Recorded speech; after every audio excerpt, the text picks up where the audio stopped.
Assalamualaikum warahmatullahi wabarakatuh. Selamat pagi anak-anak. Salam sejahtera buat kita semua. Amin. Alhamdulillah pada pagi ini kita belajar lanjutan yaitu bab 3 tentang cerpen, yaitu menyusun cerita pendek. Adapun kompetensinya adalah 3.5 mengidentifikasi unsur pembangun karya sastra dalam teks cerita pendek yang dibaca atau didengar. 4.5 menyimpulkan unsur-unsur pembangun karya sastra dengan bukti yang mendukung dari cerita pendek yang dibaca atau didengar. Ini ada cover kumpulan cerpen Sutarji Kaljumbahrih, contoh-contohnya ada Kuntoro Wijaya, Dilarang Mencintai, Jembatan Merah, dan sebagainya. Ada lagi cover tentang kumpulan cerpen Berhala karya Danarto. Jadi banyak sekali cerpen-cerpen yang kalian akan cari nanti di perpustakaan juga. Adapun definisi dari cerpen adalah cerpen merupakan karya sastra yang sudah tidak asing lagi. Cerpen dimuat dalam berbagai media seperti surat kabar maupun majalah remaja lainnya. Pada saat ini juga banyak aplikasi maupun website yang menyediakan cerpen berbagai tema. Kalian tentu sudah sering membacanya, bukan? Oleh karena itu, silakan pelajari materi mengenai cerpen dengan ciri cerpen di sini. 1, tulisannya singkat, padat, dan jelas. Kedua, menceritakan mengenai kehidupan sehari-hari dan di tokoh. 3, habis dibaca dalam sekali duduk. D, masalah yang diperlihatkan adalah masalah utama saja. E, penokohannya sederhana, tidak terlalu mendalam.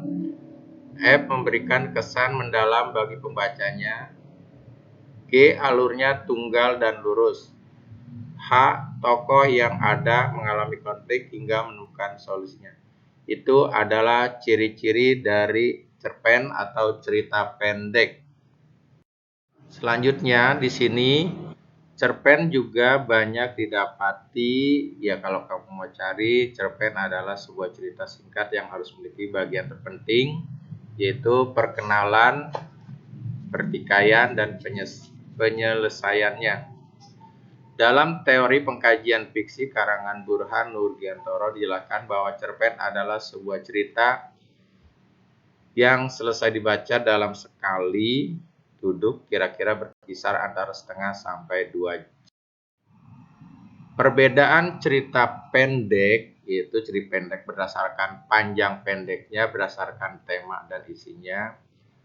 Berdasarkan panjang pendeknya, cerpen sangat pendek atau short story. Cerpen panjangnya sedang, cerpen panjangnya long short story. Kalau berdasarkan tema dan isi, cerpen itu ada cerpen anak, cerpen remaja, dan cerpen keluarga. Ciri-ciri cerita pendek yang maksudnya tadi panjang karangan lebih kurang 10 halaman. Jadi ciri-ciri cerita pendek selanjutnya ini ada panjang karangan lebih kurang 10 halaman. Maksudnya harus dibaca sekali duduk, itu sekali baca sudah selesai. Hanya satu peristiwa yang menguasai jalan cerita, terus terdapat konflik tetapi tidak menimbulkan perubahan nasib pelaku. Perwatakan tokoh dilakukan secara singkat. Itu dari cerita atau ciri-ciri cerita cerpen atau cerita. Apa itu yang dimaksud dengan tema? Tema di sini adalah merupakan suatu pokok masalah yang mendasari suatu cerita. Biasanya anak-anak tema itu terlihat jelas dalam cerita, namun tidak dalam keadaan langsung, yang mana pembaca itu harus menyimpulkan terlebih dahulu untuk menentukan tema dari sebuah cerita itu. Adapun yang kedua di sini alur atau plot, yaitu apa sih alur itu? Itu sebuah langkah atau jalan dari sebuah cerita atau urutan cerita. Biasanya bisa terjalin antara urutan waktu, kejadian, atau hubungan dari sebab dan akibat. Secara garis besar, urusan alur atau plot yaitu perkenalan, kemudian muncul sebuah konflik atau masalah peningkatan, masalah konflik puncak, atau penurunan masalah atau konflik yang terakhir dalam penyelesaian masalah. Ketiga, penokohan atau perwatakan. Penokohan adalah penjelasan suatu watak atau sifat pada tokoh cerita. Pemberian sifat tersebut atau tercermin dalam pikiran, tingkah laku, ucapan, atau pandangan tokoh terhadap suatu hal. Nah, penokohan ini nanti dapat terbagi ada tokoh baik, tokoh jahat, tokoh sedang. Tokoh baik antagonis namanya, kalau protagonis itu yang antagonis yang jahat. Terus ada tritagonis penengah. Selanjutnya, anak-anak perhatikan di sini ada latar atau setting. Jadi, latar atau setting ini adalah sebuah tempat atau waktu, bahkan suasana. Tempat di mana cerita itu terjadi. Waktunya kapan, latar waktunya kapan. Nah, dalam waktu ini bisa saja hari, malam, siang, ya. Tanggal, bulan, waktu, itu mengenai waktu. Dan suasana, bagaimana cerpen itu ceritanya, suasananya sedih, gembira, atau syahdu. Sudut pandang di sini selanjutnya ada sudut pandang adalah cara bercerita atau cara pandang seseorang pengarang pada suatu peristiwa dalam cerpen.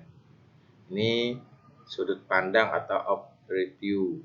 Amanat yang selanjutnya amanat adalah pesan yang disampaikan oleh seorang penulis, yaitu tentang cerita kepada pembaca agar pembacanya melakukan sesuatu.